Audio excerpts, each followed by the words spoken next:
Playing Yunara into Ezreal can feel terrible, especially if you're just under tower and just eating Qs and you have nothing to hide behind yourself. However, he is quite beatable for Yunara, so let's take a look exactly at what we need to do to dismantle this matchup. Okay, so the way I'd recommend playing the level 1, Yunara here, we have our tank support here, like trying to cover one of these bushes, something like that.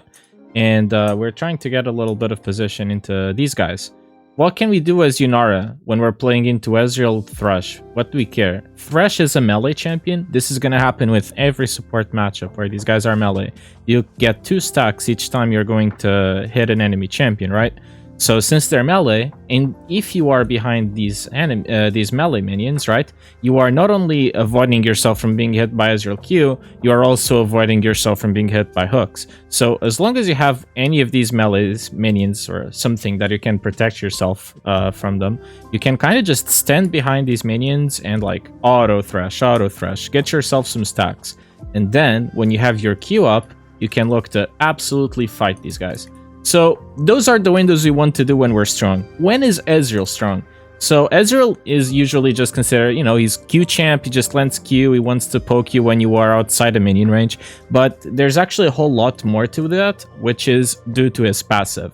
So as long as he's hitting abilities, he's getting stacking attack speed, as long as he hits abilities up to 5 stacks. When he has about 3 to 4 stacks, this is when the guy becomes really problematic.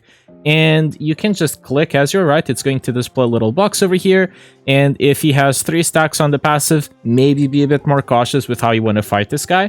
But if he has 1 or 2, he just drops his stacks, whatever, you can always just track it, right? It's very OP.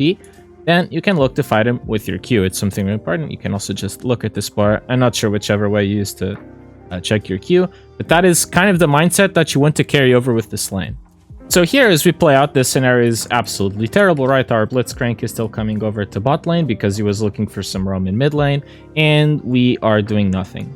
So the enemy bot lane is misplaying a little bit because they should just be slow pushing and they shouldn't have any of these 3 melees, really. Like, I shouldn't be able to get the XP from these guys. They should just completely zone me from playing the game because my support isn't here.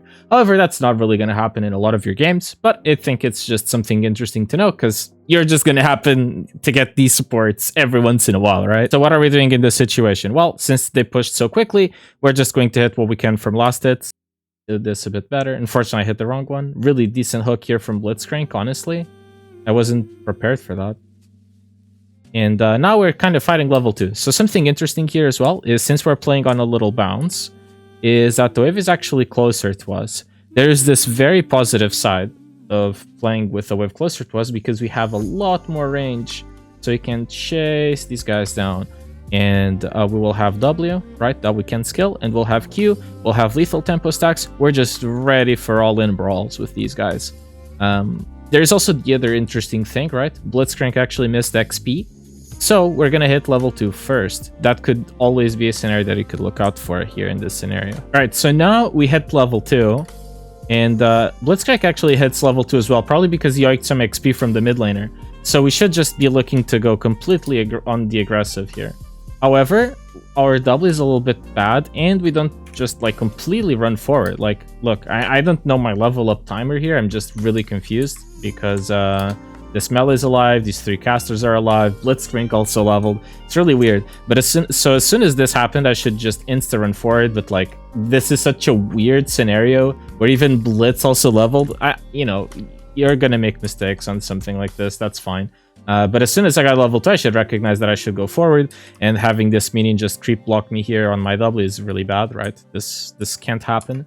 But now we have our slow. We should set up something so we can prepare for our Blitzcrank to land a hook.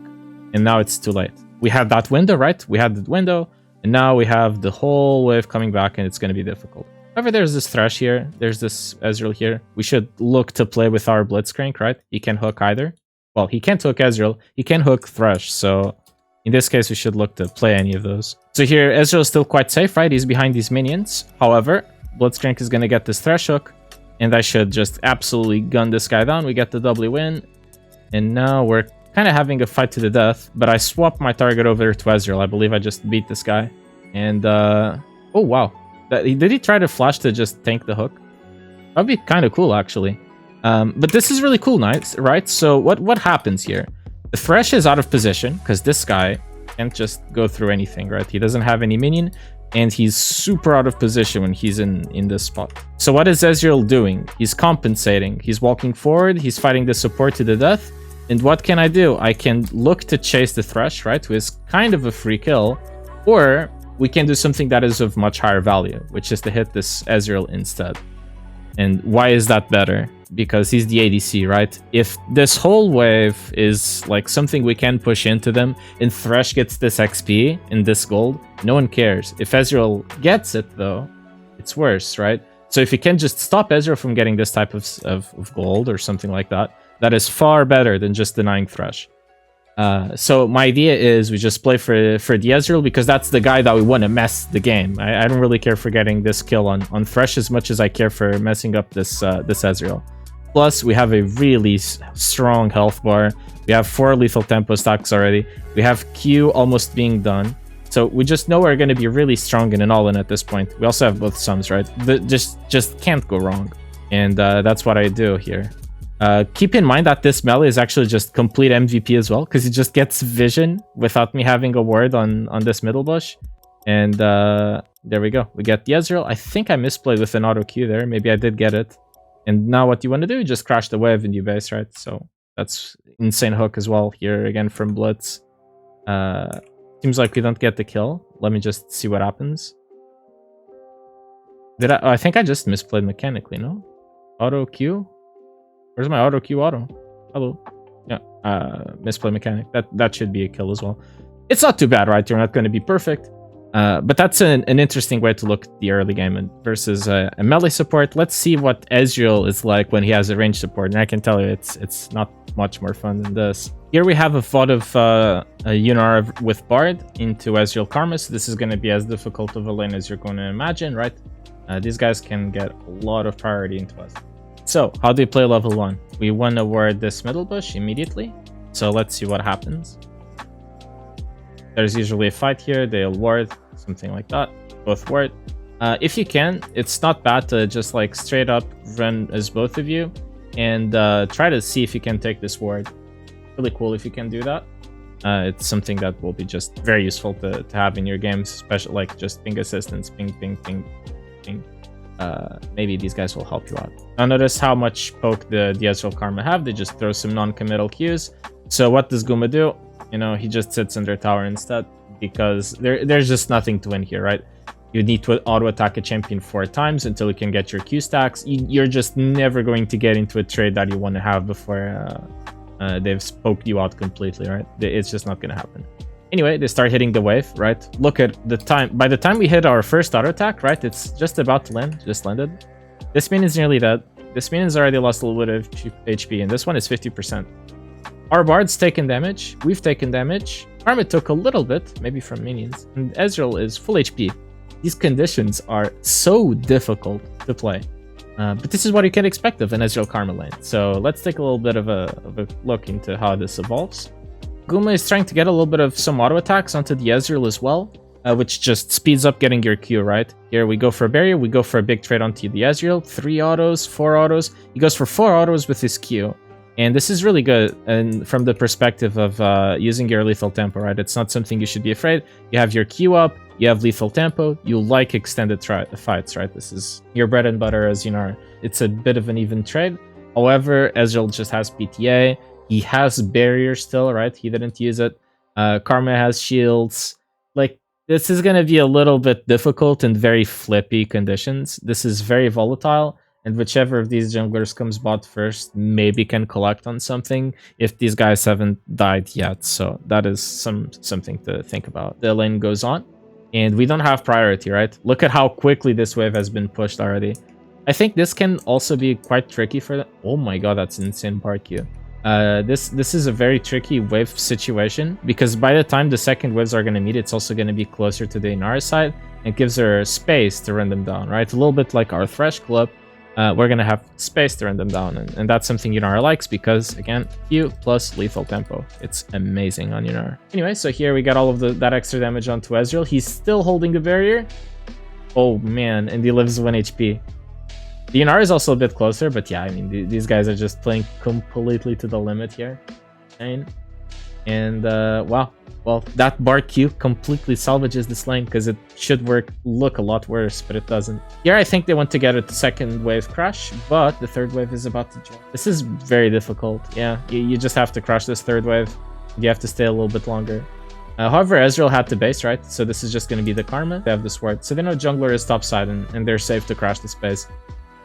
So you can use that information, you get this crash out, and you're actually good. Post-mortem, you know, after what happens, it's a bit crazy, right? Like, the amount of confidence you need to have to go for one of these types of trades like this is insane. And then the support completely smurfs it with this Q. Those were the two big things that happened that got us into this positive wave state, into this Ezreal karma, right? Otherwise, this lane would be very difficult. You know, sometimes you just gotta send it a little bit, even level 1. And that's kind of something interesting, right? Because Yunara level 1, she's kind of strong because of Q, lethal tempo, right? She wins all-ins if you're not afraid of committing into it. And these guys that spoke will only get worse, right? Imagine Ezreal level 3. He's like gonna W, he's gonna Yin, then Q, auto. He has like 3 passive stacks. He's gonna keep autoing you, then Q again. It sucks, right? Because in addition, you still have the Karma Q, you have the Karma W. Like, this is gonna get completely difficult from here onwards. However, when there's only one spell, you just have this one Q with Yunara and lethal tempo to play with. It's going to be quite nice. And if Bard can do his burst trade, right, his auto attack, and then his Q, and then his auto attack again, proc electrocute, like, it can get quite decent quite quickly. So that's super nice. Okay, so now I'm going to fast forward to the level 6 part of this matchup. Yunara just hit 6. Ezreal's level 7. This is the same game. You know, things happen. That's just solo Q, whatever. So what we want to have in mind in this power spike. There's both sides of the coin, right? For both Yunara and for Ezreal.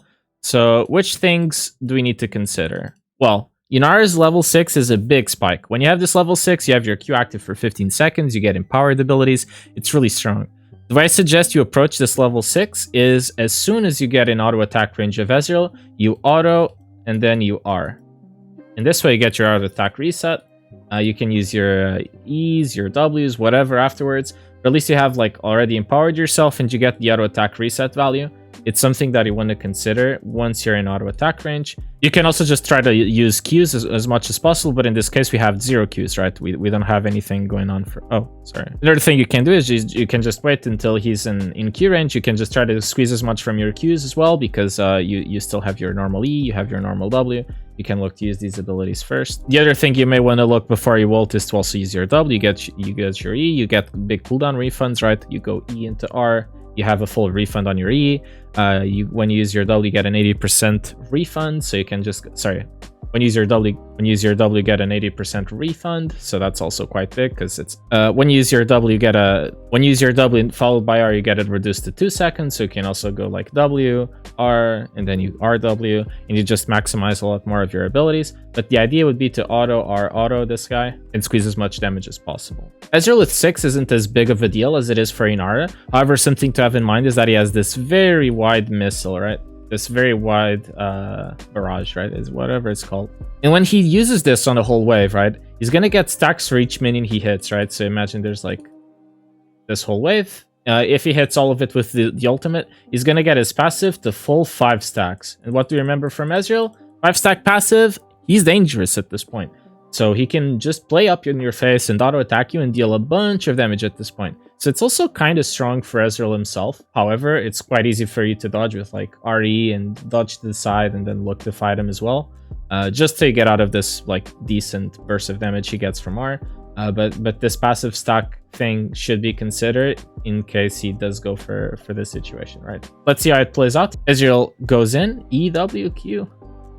And here's the fight, and Guma is just very happy to play for this and see the all-in and take it to the maximum. He does have lethal tempo, right? So of course he wants to keep playing this out. Unfortunately, Bard ult misses. Very volatile. He EWs in. Oh my god. It's just a complete fight to the death. But yeah, I mean, that's the spirit, right? When you have your ultimate, you want to fight to the death. There's quite a few things you can land a bit more, right? Land a bit of more Ws, whatever. This is a great way to like send it with your mechanics. And very often you'll get rewarded because this is a spike where you want to fight on as Yunara, right? Sometimes it will work, sometimes it will not work. But it's like, you can review this after the game. You can be very accurate on, okay, I missed this. I could do this better. When should I have used my W? Was it correct to dash in? How do I maximize the most out of this situation? And you can do a lot of that with Yunara's level 6. And yeah, that's the Ezreal matchup. Hope you liked it. And I'm going to do it for a few more popular champions, and then we'll see how the series evolves. If you stuck around for this long, you can always drop a like and subscribe to help out with the content, and I'll see you on the next one.